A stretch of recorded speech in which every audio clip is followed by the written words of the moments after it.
Chernobyl não explodiu por acaso. Não foi azar, não foi destino.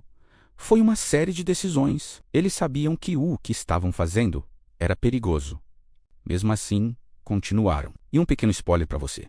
Deu muito errado. A história que você conhece é só a ponta do iceberg. A verdade é que o maior desastre nuclear da história não começou com uma explosão, mas com uma palavra: arrogância. Em 1986, a União Soviética estava no auge da sua autoconfiança e a usina nuclear de Chernobyl era o seu maior símbolo de orgulho. Localizada perto da cidade de Pripyat, na Ucrânia, ela era vista como uma maravilha da engenharia moderna, a joia da coroa do programa nuclear soviético. Com 4 reatores RBMK-1000 em pleno funcionamento e mais 2 em construção, a usina produzia cerca de 10% de toda a energia da Ucrânia. Era gigantesca, potente e, aos olhos do mundo e de seus criadores, perfeitamente segura. A cidade de Pripyat, construída especialmente para os trabalhadores da usina e suas famílias, era um modelo de cidade soviética. Tinha apartamentos modernos, escolas, hospitais, parques e até uma roda gigante que, ironicamente, nunca chegou a ser inaugurada oficialmente. A vida ali era boa, segura, previsível. Os moradores se sentiam privilegiados por fazer parte daquele projeto grandioso. A energia nuclear era vendida como o futuro.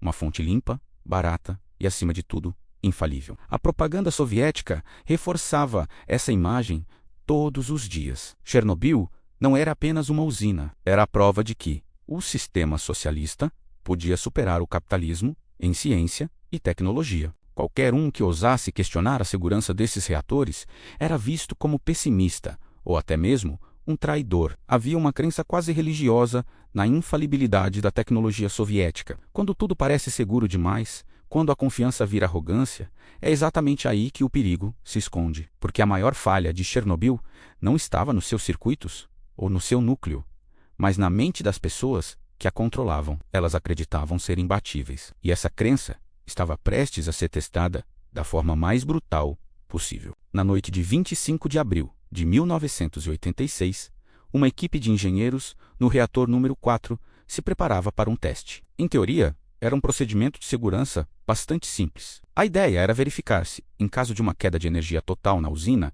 as turbinas do reator girando por inércia conseguiriam gerar eletricidade suficiente para alimentar as bombas de água de refrigeração por cerca de 1 minuto, tempo necessário até que os geradores a diesel de emergência fossem acionados. Era uma checagem de segurança. Ironicamente, um teste para evitar um desastre foi o que causou o maior de todos. O problema é que aquele teste nunca deveria ter acontecido naquela noite. Ele estava programado para ser feito durante o dia, com uma equipe mais experiente e com o reator operando em uma potência mais alta e estável. Mas um controlador de energia em Kiev pediu que o reator continuasse fornecendo eletricidade à rede por mais algumas horas, atrasando o teste. Quando finalmente receberam autorização para começar, já era quase meia-noite. A equipe do turno diurno, que conhecia os procedimentos, já tinha ido para casa. No lugar deles estava o turno da noite, menos preparado e com um supervisor,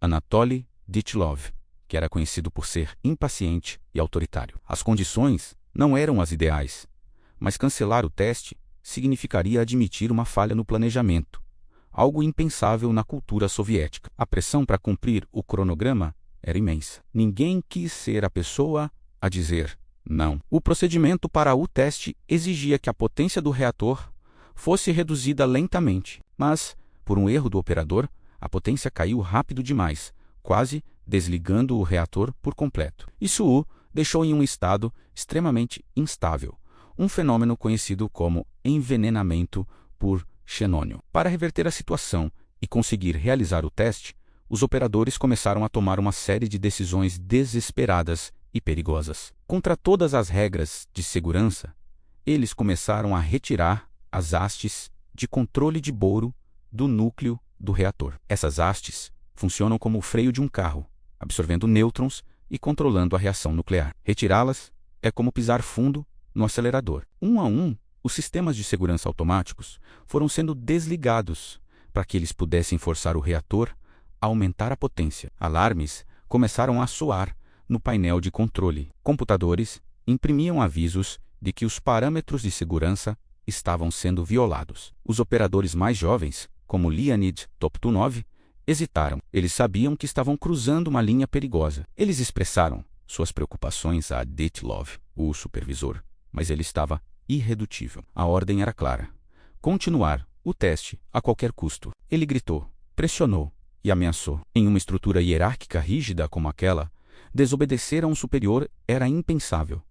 A coragem de dizer não simplesmente não existia. Eles seguiram em frente, ignorando cada sinal, cada alarme, cada instinto que gritava para eles pararem. Estavam dirigindo um carro sem freios em direção a um penhasco, e o homem no comando ordenava que acelerassem. A 1h23 da manhã do dia 26 de abril, o teste finalmente começou. As turbinas foram desligadas da rede elétrica. A potência começou a cair, mas o fluxo de água de refrigeração também diminuiu. Sem água suficiente para resfriar, a temperatura dentro do núcleo do reator disparou de forma exponencial. Em questão de segundos, a reação nuclear saiu completamente de controle. Percebendo o desastre iminente, um dos operadores apertou o botão de desligamento de emergência. O AZ-5 era a última linha de defesa. O botão deveria inserir todas as hastes de controle de volta no núcleo, parando a reação em segundos. Mas o reator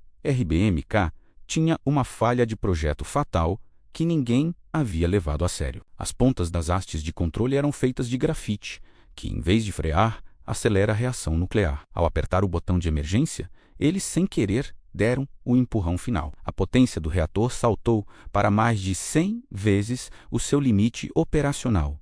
Uma onda de energia colossal vaporizou a água restante. A pressão do vapor se tornou tão imensa que arrancou a tampa do reator, uma placa de aço e concreto de 2.000 toneladas. Segundos depois, uma segunda explosão, ainda mais poderosa, destruiu completamente o prédio do reator, lançando grafite em chamas e material radioativo a mais de 1 quilômetro de altura na atmosfera. O céu noturno sobre Pripyat ficou iluminado por uma luz sinistra e colorida.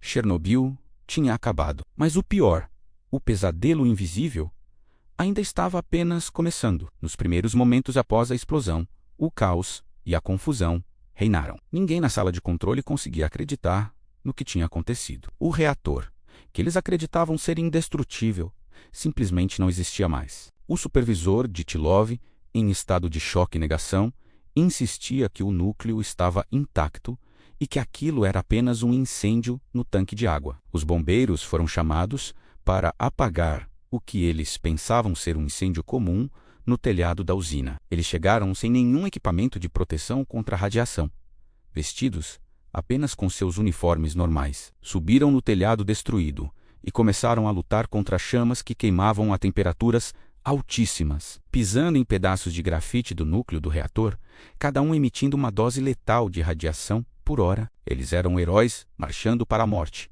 sem saber o nome do inimigo que estavam enfrentando. Enquanto isso, a radiação invisível, inodora e silenciosa se espalhava pelo ar, carregada pelo vento. Em Pripyat, a apenas 3 quilômetros de distância, alguns moradores acordaram com o barulho e a luz. Eles foram para suas varandas e viram o brilho estranho no céu. Alguns até foram para uma ponte que ficou conhecida como a Ponte da Morte, para ter uma visão melhor do incêndio. Crianças brincavam na rua, tocando na poeira cinza e radioativa que caía como neve. O perigo não fazia barulho, não tinha cheiro. Era um assassino invisível que estava envenenando a terra, a água, o ar e todas as pessoas que ali estavam. O silêncio do governo soviético nas primeiras horas e dias foi tão mortal quanto a própria radiação.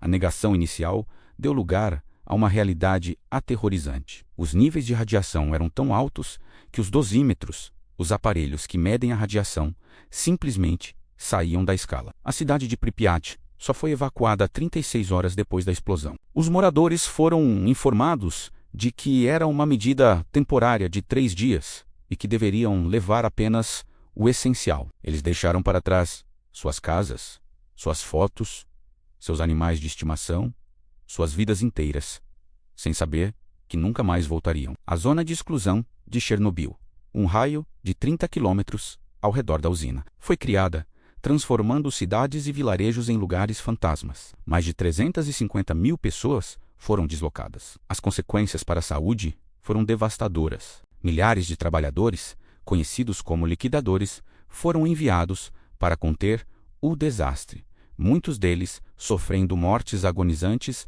por envenenamento radioativo. Casos de câncer, especialmente na tireoide, dispararam nas regiões afetadas da Ucrânia, Bielorrússia e Rússia. O custo ambiental e humano foi incalculável. Florestas inteiras morreram, rios foram contaminados e a terra permanecerá inabitável por milhares de anos. Tudo isso por causa de uma série de decisões ruins, tomadas em questão de minutos, mas com consequências que durarão por muitas e muitas gerações. Chernobyl não foi um acidente técnico no sentido clássico. Foi, acima de tudo, um acidente humano. Foi a consequência direta de uma cultura onde a arrogância era mais valorizada que a cautela, onde a obediência cega superava o bom senso e onde a verdade era sacrificada no altar da propaganda. A falha no projeto do reator era conhecida por cientistas soviéticos há anos, mas essa informação foi mantida em segredo para não manchar